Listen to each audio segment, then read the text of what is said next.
দেখবো টাইপ 5 হচ্ছে আমাদের গতীয় সমীকরণ, অর্থাৎ গতীয় যে সকল সূত্র আমাদের আসে সেগুলো হচ্ছে আমাকে ভালো মতো আয়ত্ত করে এই এমসিকিউ গুলো হচ্ছে আমাকে সলভ করতে হবে, ঠিক আছে।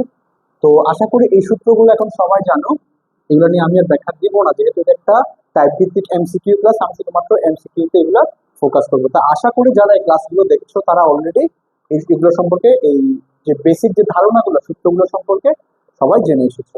তো চলো প্রথম এটা আমি সলভ করে দেখি।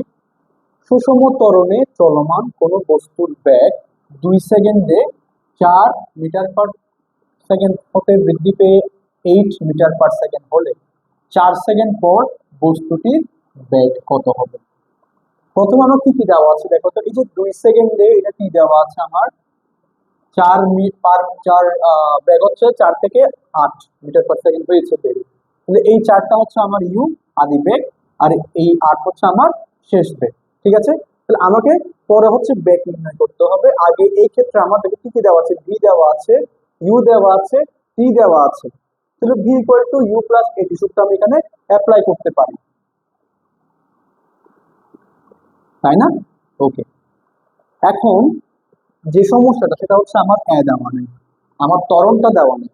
তাহলে ত্বরণ নির্ণয় করার সূত্রটা কি আমরা জানি, এখান থেকে দেখো equal to V minus U divided by T. তাহলে আমি আগে ত্বরণটা বের করে নিই। দেখো ভি এর মান কত, এখানে 8 দেওয়া আছে, ইউ এর মান কত 4 দেওয়া আছে, আর টি কত, টি কখনো 4 লিখবা না, টি এখানে 2 সেকেন্ড হবে। কেন? কারণ যখন 4 থেকে বেড়ে 8 হচ্ছিল এই ভেলোসিটিটা, তখন সময় কিন্তু 2 সেকেন্ড ছিল, ঠিক আছে। 4 সেকেন্ড এটা কিন্তু 4 এর কেসে, অর্থাৎ এই ক্ষেত্রে আমার টি এর মান হবে কত, 2 সেকেন্ড। তাহলে 8 থেকে 4 গেলে 4, 4 divide by 2 equal to 2 metre per second square. এটা এরপরে এই মানটা এখানে বসাতে হবে, আমরা কি নির্ণয় করতে হবে, আমার এখন ব্যাগটা নির্ণয় করতে হবে।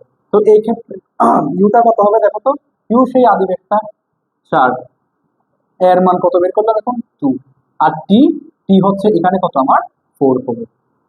তো 4 প্লাস 4 দুগুণা 8, 4 8 12, তাহলে উত্তর হচ্ছে option A 12 metre per second, এটা হচ্ছে